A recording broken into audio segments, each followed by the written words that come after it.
Hi there, welcome back to my practice room where I'm working on the Sinfonia Number 1 in C major by J.S. Bach.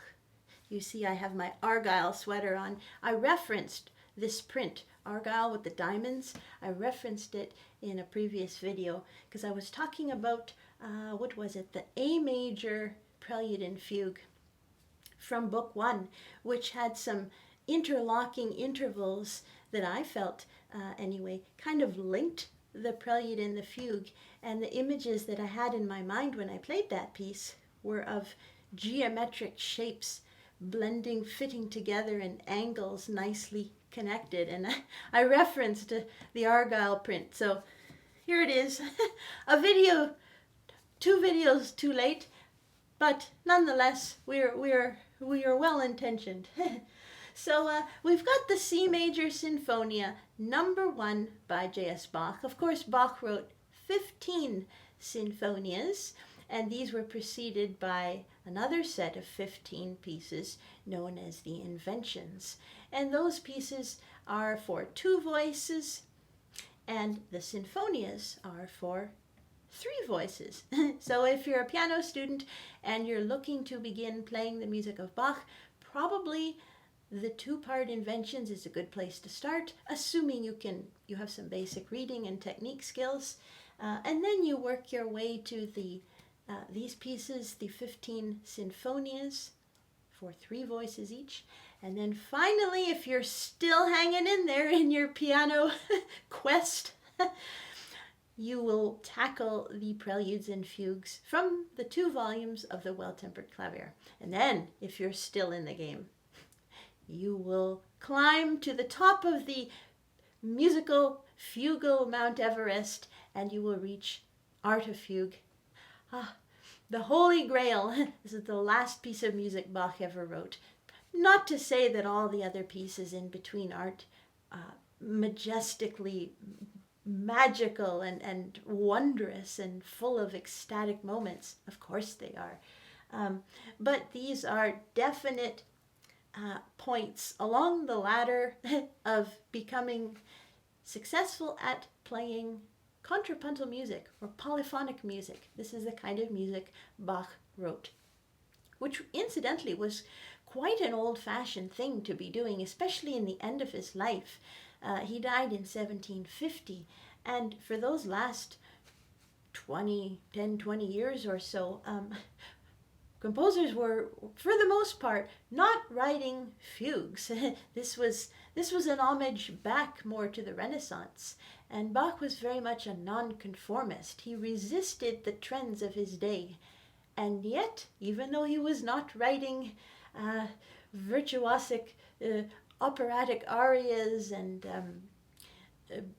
succumbing to some of the new harmonic trends of the day and more homophonic textures, voila, here he is 300 years later, and his music is not considered old-fashioned. It's still really still the pinnacle of musical achievement in the minds of many people. Speaking of many people, if I just get my notes here, gotta love these auto drop lids. I remember when we got this piano when I was in high school and we discovered that the lid would not just like fall down on your fingers, because sometimes you're playing, and your hand comes up in a moment of passion and then it comes down and then whoops, you could have a serious accident there. So that was a nice little invention. Anyhow, speaking of great minds who appreciated the music of Bach, I have to mention the architect Frank Lloyd Wright.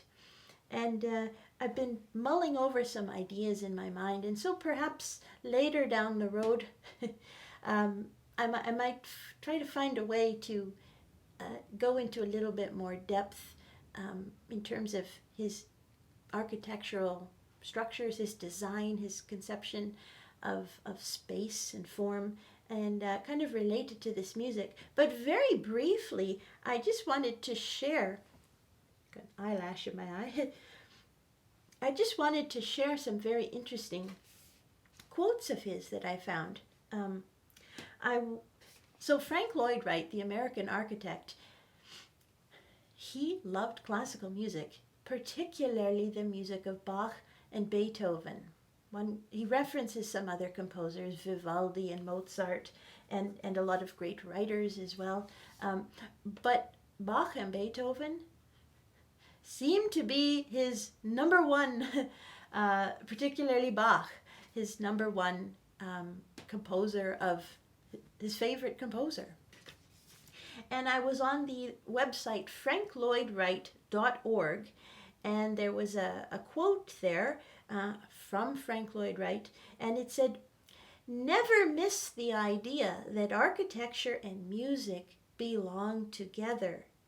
They are practically one." He also said, "Beethoven and Bach were princely architects in my spiritual realm." He also said,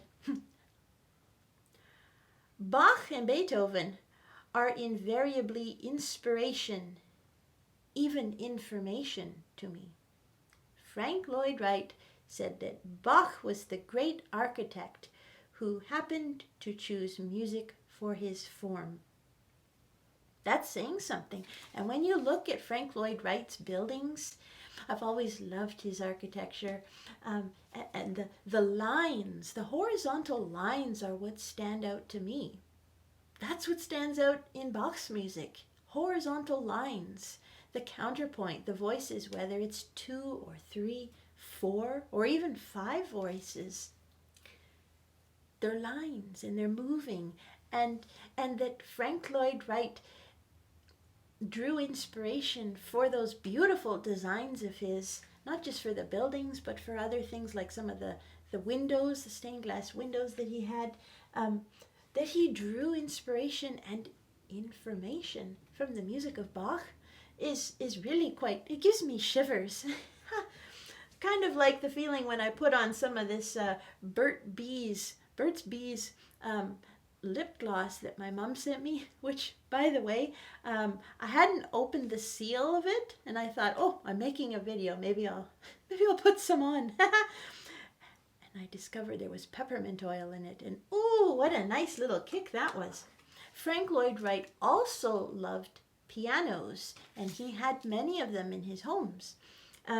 He had concert grand pianos at the 2 Taliesin's, and I love this quote of his, "The piano plays me."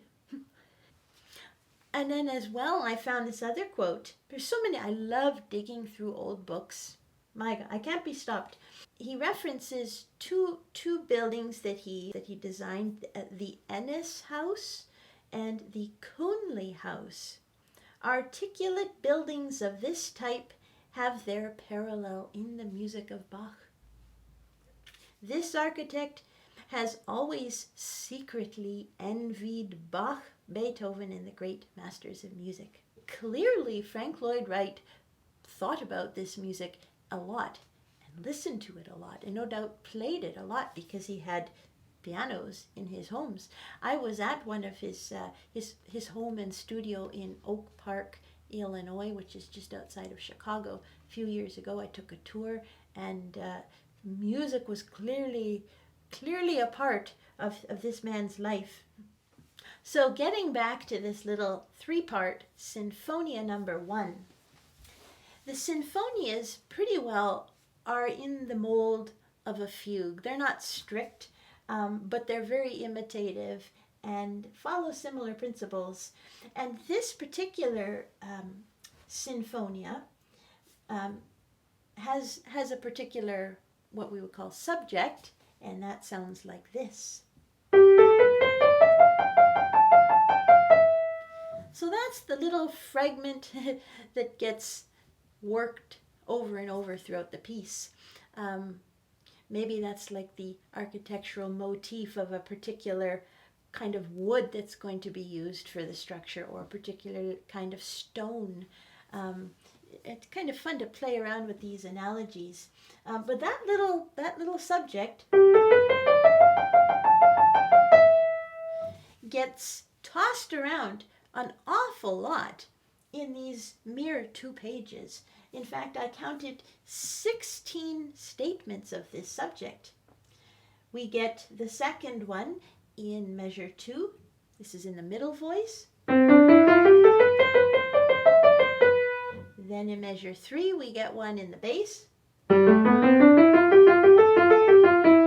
then it carries on until measure 5, where we get yet another in the bass, an octave lower. Then in measure 6, things heat up. We get an inverted statement of the subject. That just means it's been flipped upside down. So instead of going up, it goes down. And this happens in the middle voice. This is measure 6. We get our 5th statement of the subject. This is in the bass at the end of measure 8. Immediately after that, in the middle voice, we get the next statement. It's inverted. It's upside down. We get another inverted statement of the subject at the end of measure 10. This is in the soprano. And before she has finished her entry, we get another inverted entry. So they're kind of overlapping. We call that stretto when entries overlap. And that one happens at measure 11 in the bass. And then measure 12, like practically every bar there's an entrance. Measure 12, it's in the top voice. Measure 13, another entry, this time in the middle voice. That one's adjusted a little bit. And again, another, I've lost count. This is in the bass at measure 14. And immediately after that, in the same voice, measure 15, another statement. And that one is actually identical to the opening. We have another one. Woo, yet again, measure 16, the middle voice. And is that all? No, we have one more. Measure 19 in the bass.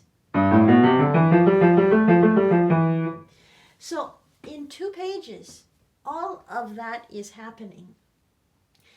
That means the piece is almost entirely made up of thematic material. There's very little non-thematic material in this work. And it uses just about all the notes of the chromatic scale. All of the 12 pitches are used in this piece, with the exception of G sharp. And of course, the piece being in C major, G sharp is quite a spicy note, quite far removed from the key of C major. I'm slowly figuring out how to make the video a little bit better quality. Silly me, I didn't realize the phone could do 1080. So all this time I could have had sharper quality video. I've been adjudicating this past week too, and have had a lot of things unrelated to Bach. A lot of things that have been taking my time, and honestly, in a perfect world, I would sit here 24 hours a day and practice this music and make videos. I really do love to play this music and to talk about it.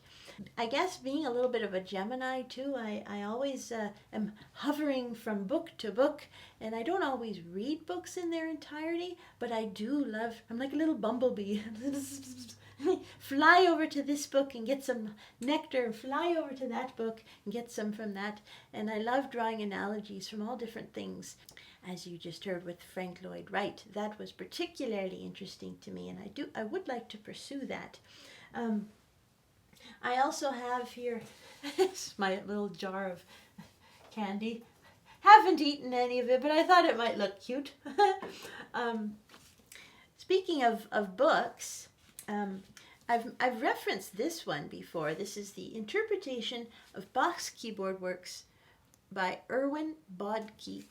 And this is another good reference book. Just look in the index for whatever piece you're working on, and you'll invariably find something of great value. And I looked in this book for some ideas about the Sinfonia, and it was interesting. He mentioned how this piece begins with the first four notes of an ascending scale, right?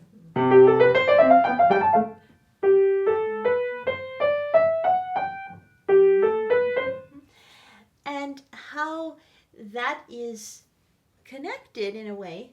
I think he calls it, what does he call it? A musical greeting. From the Sinfonia to the C major two-part invention, which also begins with the first four notes of a scale, transposed to C, obviously, but this is invention number one. Right? And then in this one, so I love that. Bodke is saying that Bach is giving himself, or giving the player rather, a little musical hello, a little greeting. And apparently, according to Bodke, Bach greets us yet again in the, the C major fugue from volume 1 of the Well-Tempered Clavier. And that one, if I just pull it up, I have not played it yet on the channel. I've not actually properly learned that one either. That one is on the docket. But of course, fugue number 1 from volume 1 of the Well-Tempered Clavier begins with, there it is.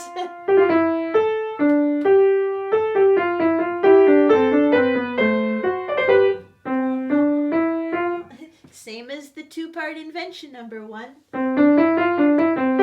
And almost the same, just transposed, as this Sinfonia.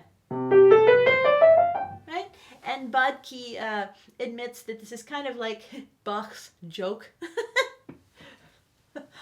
Not terribly funny unless you're a pianist. And it's very wise of Bodke to note that the player should not take this idea of the musical greeting too seriously. Don't take it too seriously. But rather that it's more of a nice human touch from Bach. Bach was, I think he had a little bit of a sense of humor. Yeah. Moving on now, in terms of practicing this piece, now I played it quite quickly. I played it about this speed. I did try playing it slower, but it just was not, my sailboat was not setting, was not leaving the harbor. The plane was not getting off the runway. And of course it's a lot easier to play at a slower tempo, but there's so much. What stands out to me in this Sinfonia number 1 is the changing contour, the rapidly changing contour of each voice. We get voices going up, we get voices going down, and the fact that there are so many entries of the subject, we counted them, there were 16, I played each of them in just 2 pages, 16 of them, some of them were inverted. The fact that there's so much thematic content concentrated into a very short span of time. I think this piece took me like under a minute to play, right? There's a lot demanded of the listener. There's a lot happening. I'm sure Frank Lloyd Wright would have been, his brain would have been tickled for architectural designs with this piece. As I say, one of the things I listen for here is the contour, the changing direction, how we get an ascending subject such as this. And then in the bottom voice, these descending motives, again, ascending in the middle voice, and immediately the next note descending in the bottom voice.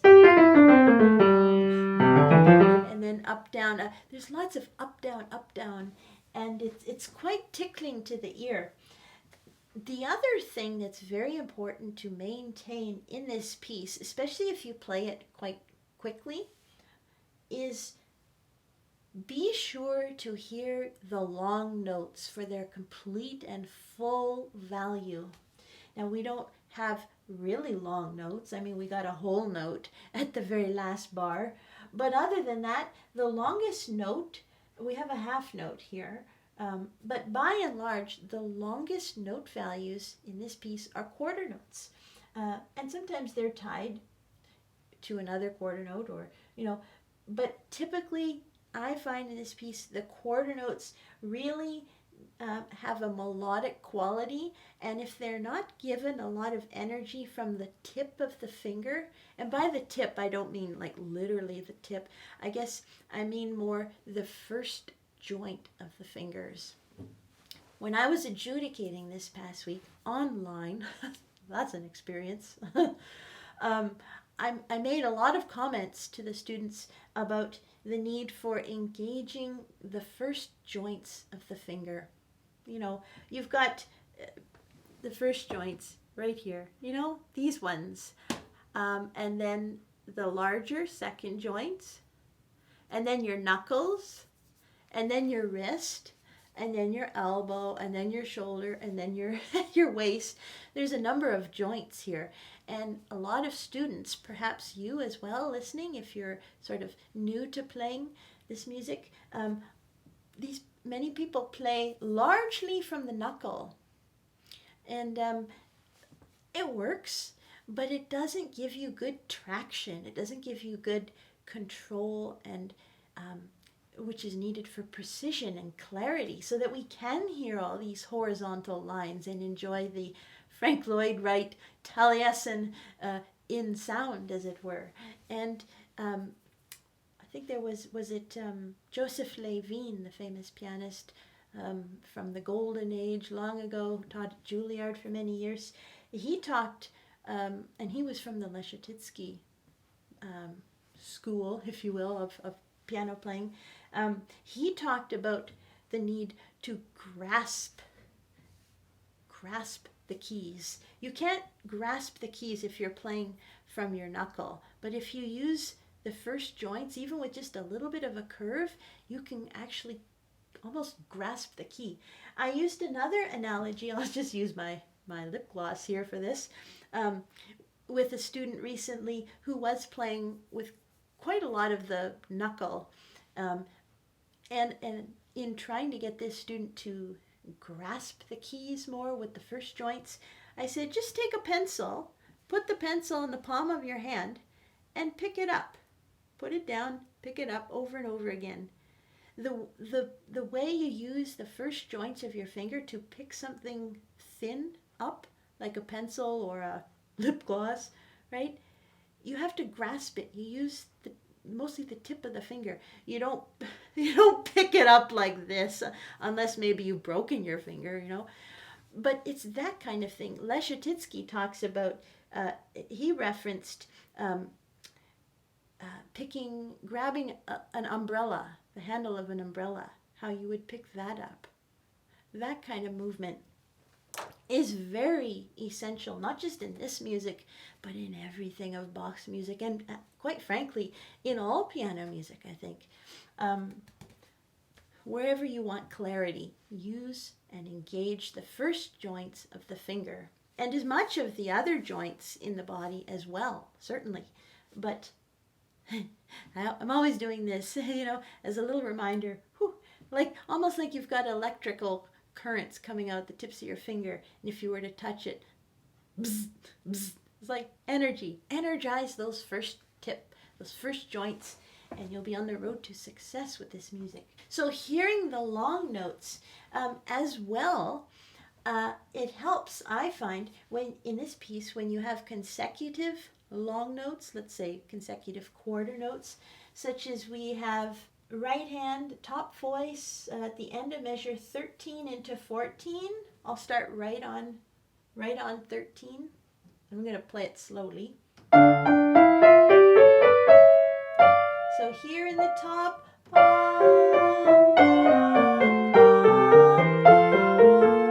right? If I play it fast, in the top,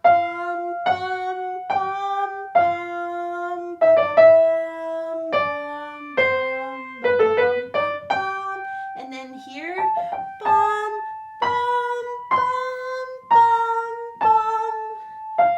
all of those quarter notes from the second half of measure 13 through to, let's say, measure 19 even, all of those, voice them like they're bells. My teacher, Constance Keene at Manhattan School of Music, used to say, you must imagine your pinky, your fifth finger, your pinky, has bells on it.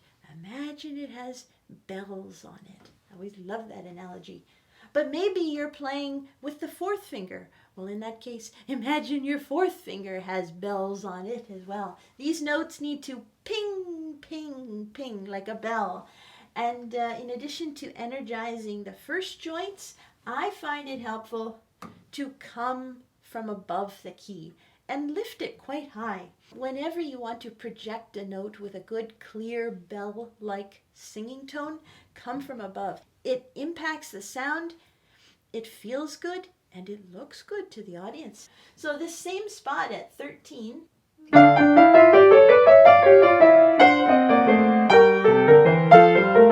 I want to hear the bum, bum, bum. I'm going to come off the key and kind of come down almost like a laser, bum, bum, really almost with a locked finger. Locked fingers are not a good idea in general, but when you want to really project a note with fierce intensity, come from above and just sort of lock that finger. Here it's perhaps not so much the first joint that you're relying on as much as the lift. So let me do my lift.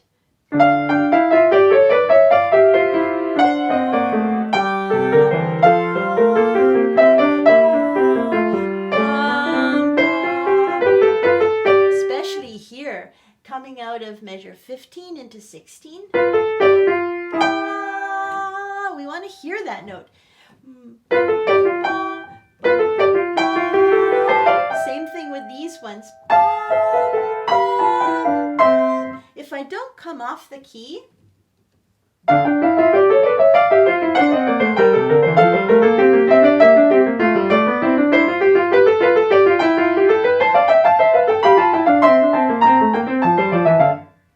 that's okay. But it takes on shape and definition when you come off the key. Let me try it.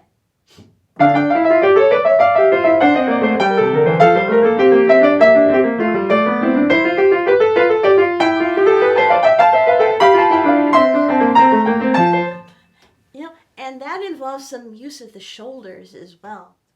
And going back to the books, I have to mention a couple of other sources that I got over here on the piano. This is a book I referenced a few videos ago, The Aesthetic Imperative by the philosopher Peter Sloterdijk. He talks in here about sight versus sound.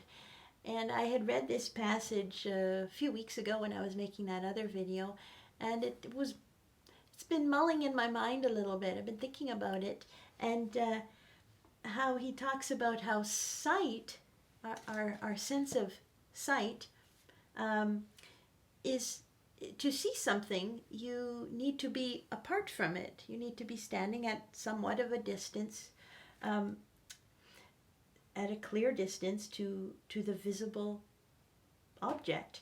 Versus sound, to hear something, you have to be in the sound, and the sound goes in you because it is inherent in hearing that it never occurs except in the mode of being inside the sound.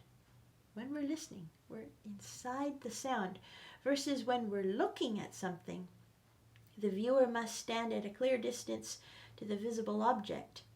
Being spatially apart and opposite suggests the assumption of a gap between subject and object. That has been in my mind, and how when we hear a piece of music, how it can transport us back to a particular time instantly. And I mean, we look at old photos and they bring back memories and things, or maybe an old building that we used to go to and we see it again after many years and suddenly, oh, we're transported. But it's not the same as when you hear a piece of music that instantly brings you back. Wow. And that experience to me is like the way he describes sight versus sound, that experience of being reminded of something just because you heard a few notes of a song, is something that is so inside. It's so in. We are inside that sound almost.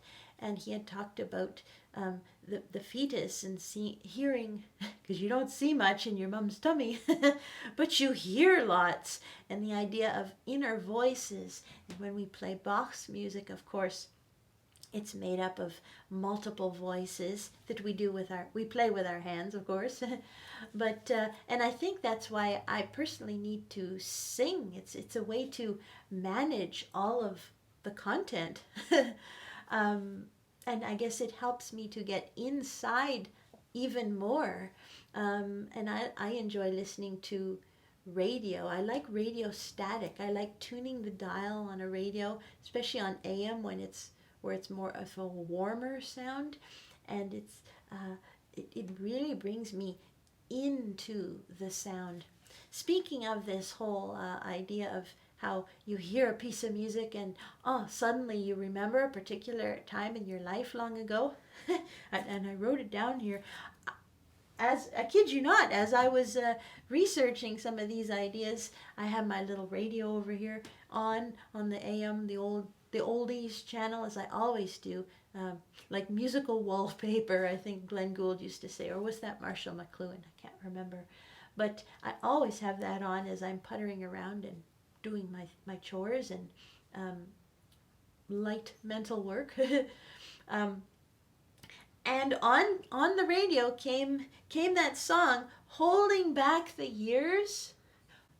I'll keep holding on. You know that song?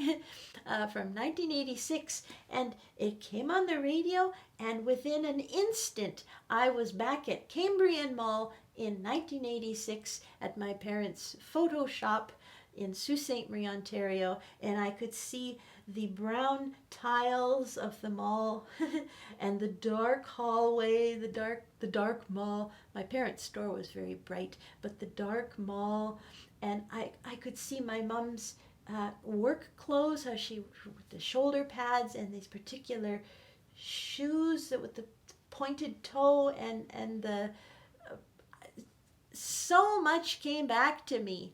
Wow. Wow, just from hearing a couple of notes in a song, and the way it brought me inside of the sound and inside my head, is a much more direct and intimate kind of experience than looking at a photo from a bygone era and having a sentimental reaction to that. That is also very powerful, but it's not as in the ear, not as internal, inside as sound.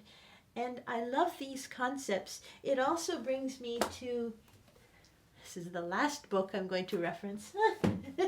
I'm jamming so much content into one video, I'll have nothing left for the next one. But it reminds me of a passage in this book. Oop, the light's a little bright. Kusamakura, hope I'm pronouncing that correctly. A novel by Natsume Soseki, one of Japan's most influential modern writers. He lived from 1867 to 1916. And this book, I penciled in all sorts of things here. And on page 9, this pretty much sums up what I'm trying to talk about now, and also like with sound, and more importantly, how I feel about Bach's music, the place that this music brings me, which is a wonderful, almost transcendental, ecstatic kind of a landscape. And I can't just get there by sitting down and playing, which is why this past week was so hard, because I had adjudicating and I had some other things related to this, that, and the other, which took me away from the piano. But even when those things were done and I had time to sit here, I was not in the mental space to do that dive into this landscape of sound. And some tears were shed, among other things. And finally, I found that headspace. And then when I get in it, oh boy, can't be stopped. I have to stay there. And it's a very powerful place. And when I can't practice and be in that zone, I really am a mess in a basket case. So I'm happy to have found it now. Hopefully I can hang on to it. Obviously, I am not a full-time YouTuber. I am just me, little me making my little videos here, trying to grow my Bach content. So I think it's going to get hard in some of the months ahead as some more in-person things are coming onto my plate, and even virtual events, but that are not YouTube, you know. So I really hope that I can continue to make content because it's meaningful to me. I feel I'm doing something useful and constructive here, and I want to continue that. But Natsume Soseki, Kusamakura, this passage, this is it. There is no avoiding suffering, rage, flailing, and weeping in the world of humankind. Heaven knows I have experienced them myself in the course of my 30 years, and I have had enough of them by now.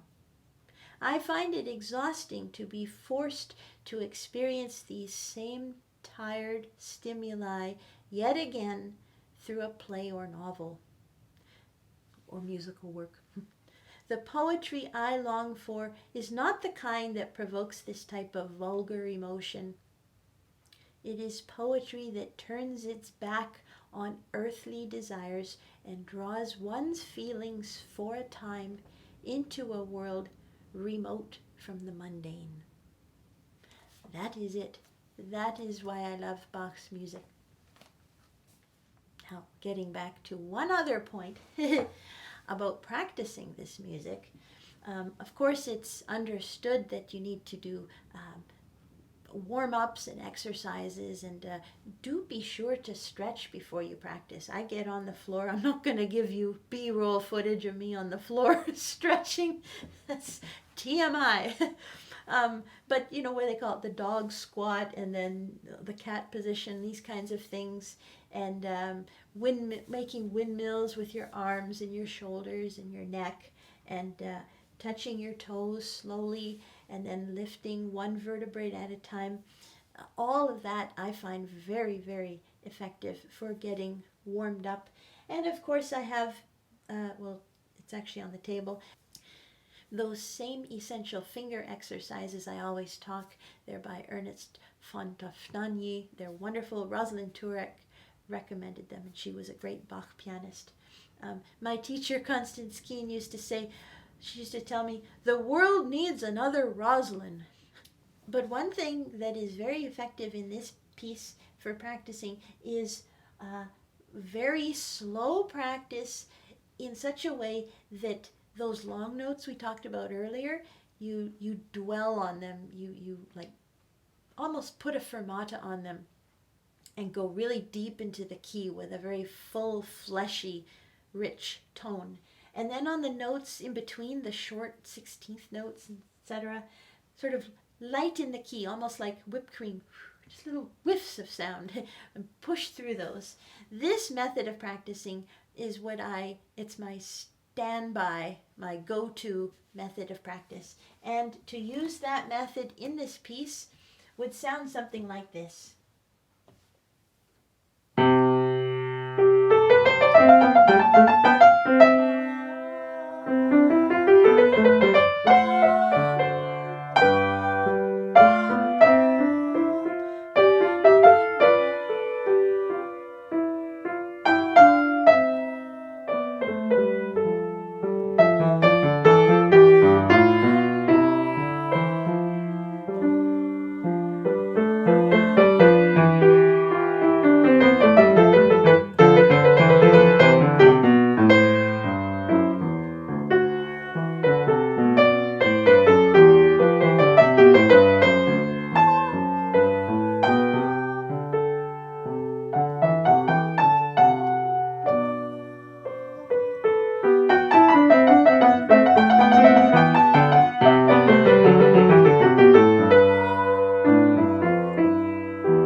if I could warm up by playing the piece that way 1 or 2 times, and then perhaps a third way, very forte and with a very pronounced accent on the beginning of each of the 4 beats in every bar. Something like this. You may have to put your turn your volume down perhaps a little bit.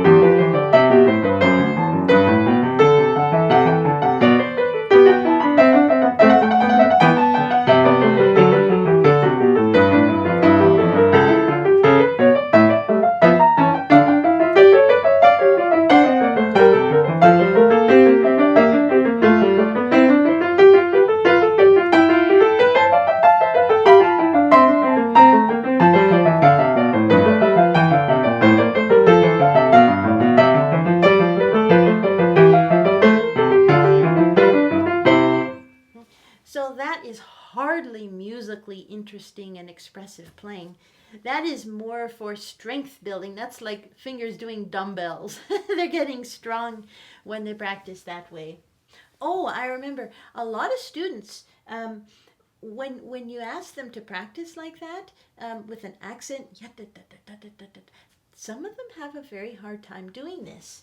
And maybe the thumb will want to stick out, and like they can hear it in their mind, but the coordination is just somehow off. And we get something perhaps like this.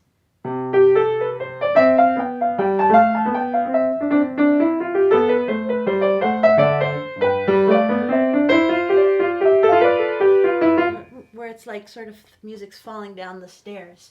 But you want to get so that you know absolutely 100% where the beginning of each beat is. Let's try that again.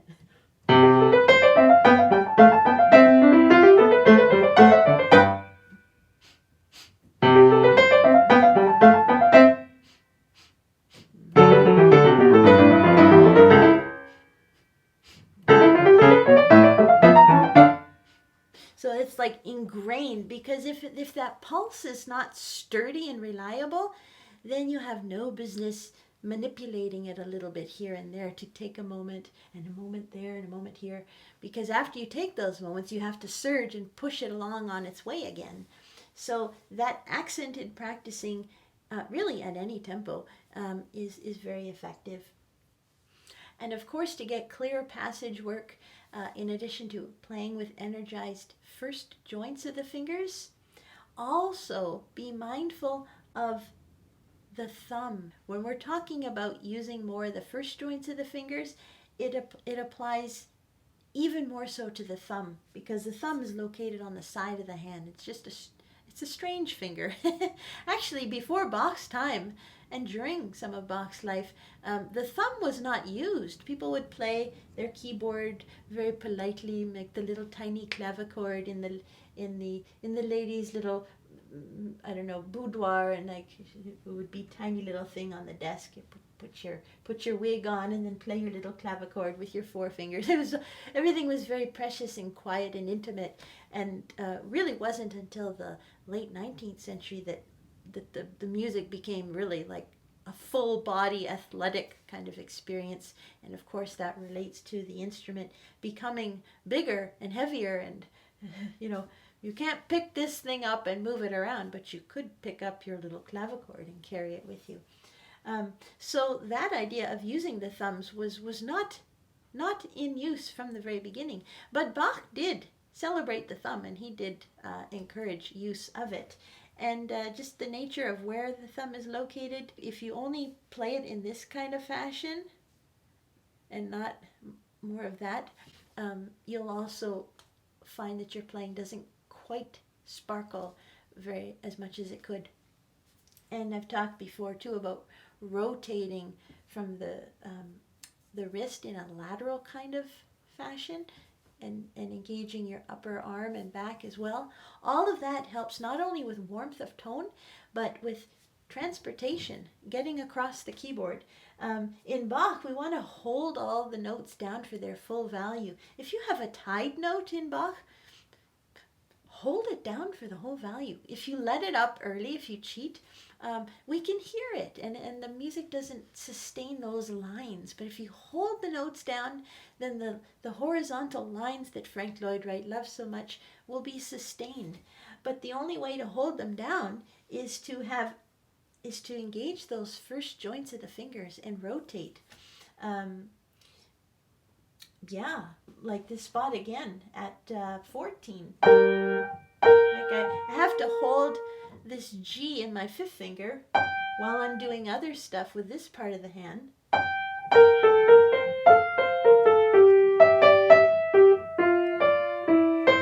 I've talked before about finger substitutions.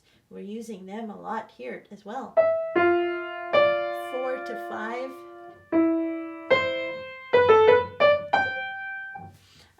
All of these things are very essential to me anyway. I can only speak from my my standpoint, my little soapbox. And I think on that soapy note, I'm going to wrap this up.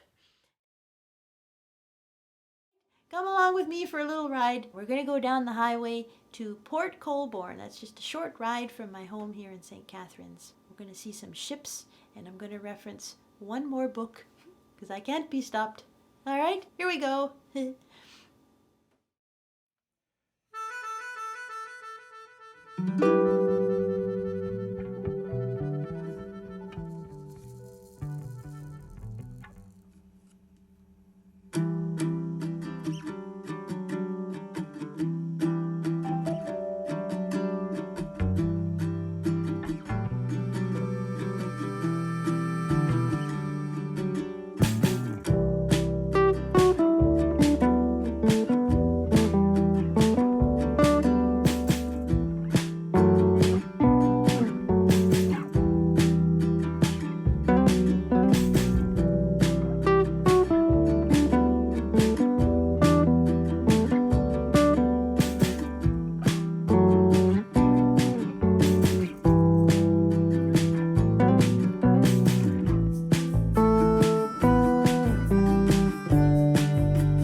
Well, here we are on a day, as I say, I got lucky.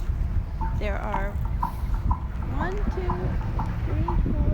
3, 4 ships here at the Welland Canal in Port Colborne, and I found the most perfect, well actually I didn't just find it, this is the same place I always come to, I just got a little rerouted finding it, but wow, I mean, holy doodle, as my mum would say.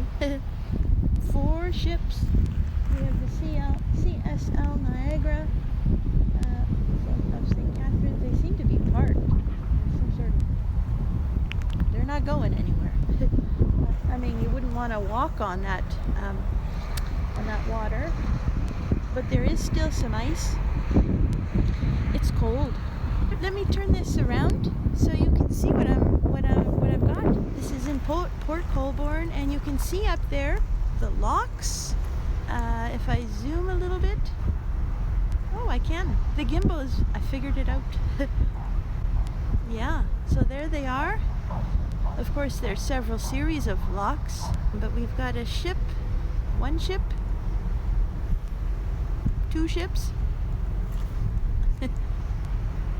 Oops. Go the other way.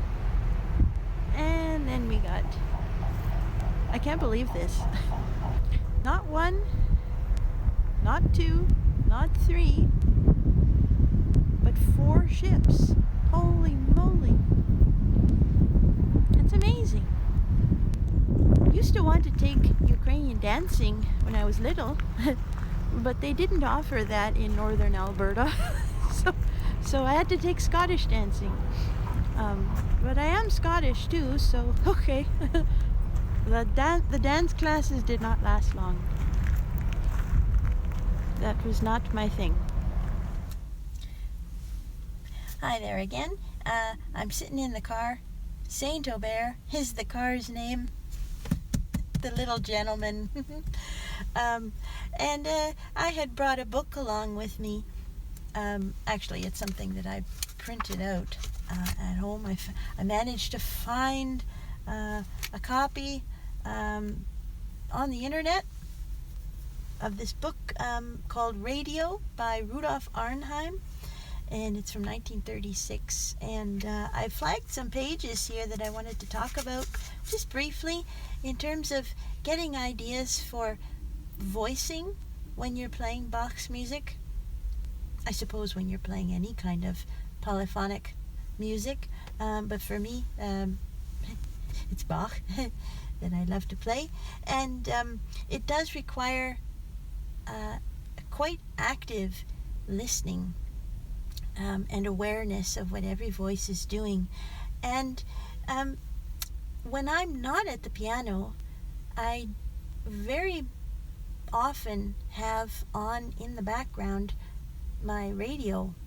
I love radio, and I usually will leave it unless I need the news, in which case I'll probably have CBC on, but otherwise if I'm doing my chores or working on some computer work, I'll have it set to an AM station, because I guess it's AM stations are not stereo, and so there's a different, I'm not a technician, so I can't explain, but I think it has to do with the wavelengths, anyway, it sounds different. It sounds like, like analog when you're listening to a record on a record player, as opposed to a CD and digital.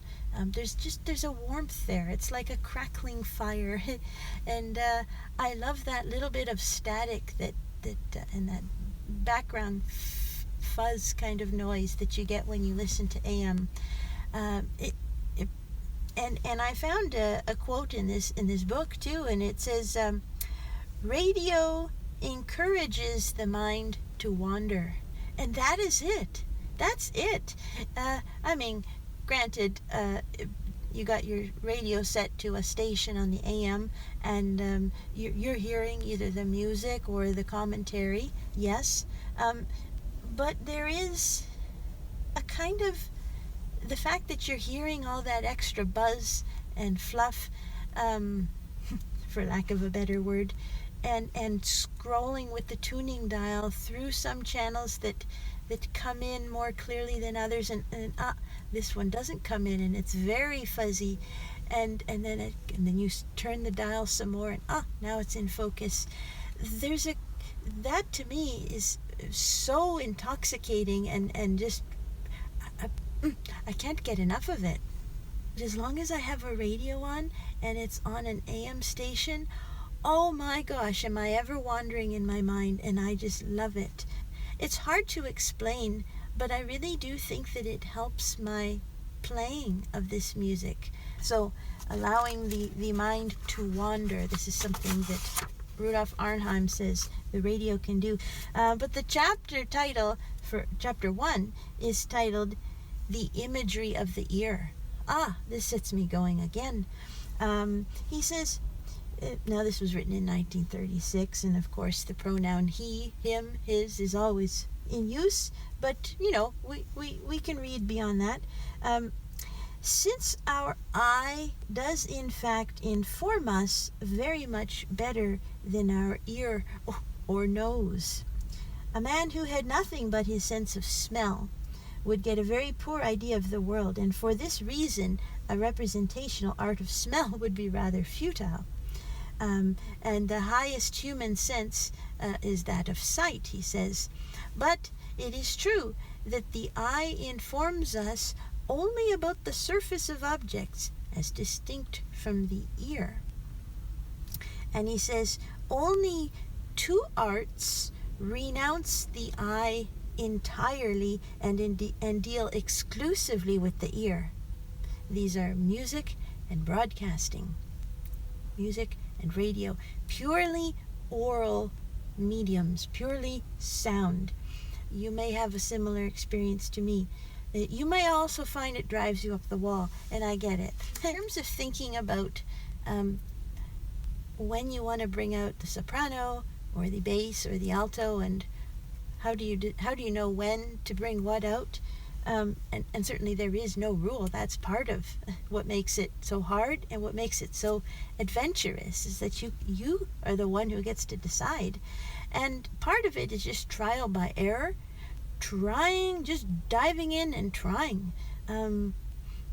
Maybe you want to start by just being very literal about it and just bring out the voice that's got the subject, the most obvious thing. And then you find that that's a little predictable, perhaps, and you want to be more subtle. He talks about radio plays and stories, dialogues, with characters. It will be very useful to be able to proceed, as in music, from the fundamental types of bass, tenor, alto, and soprano.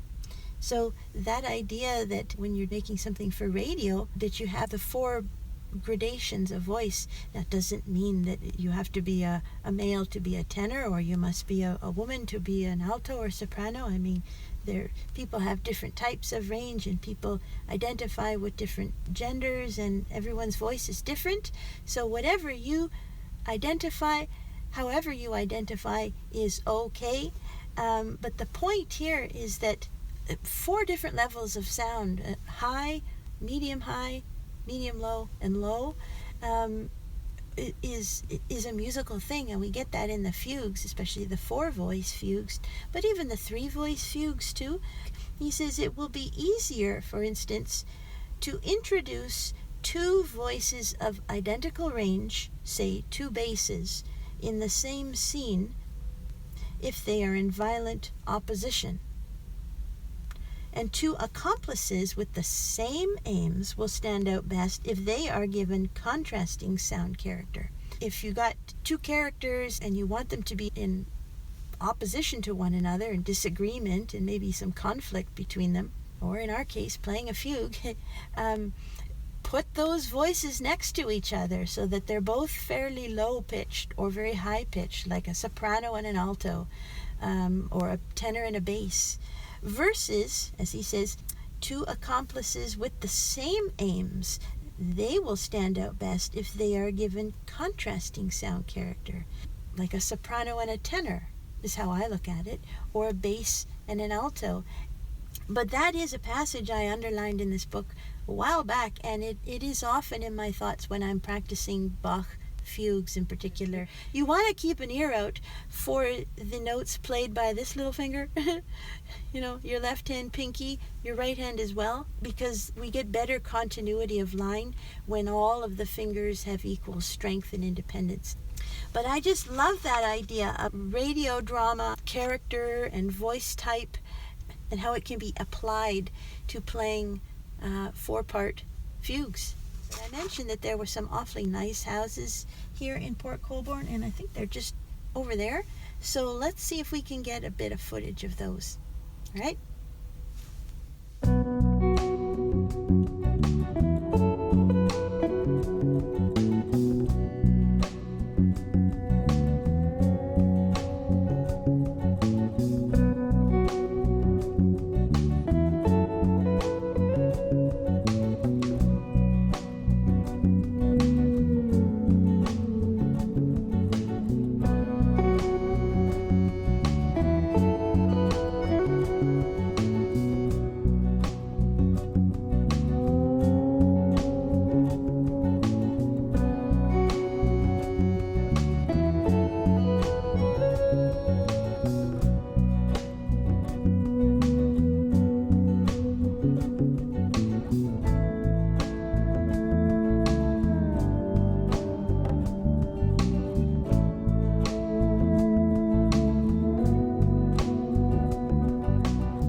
Thanks for watching. We'll see you again soon, and happy practicing. Bye-bye.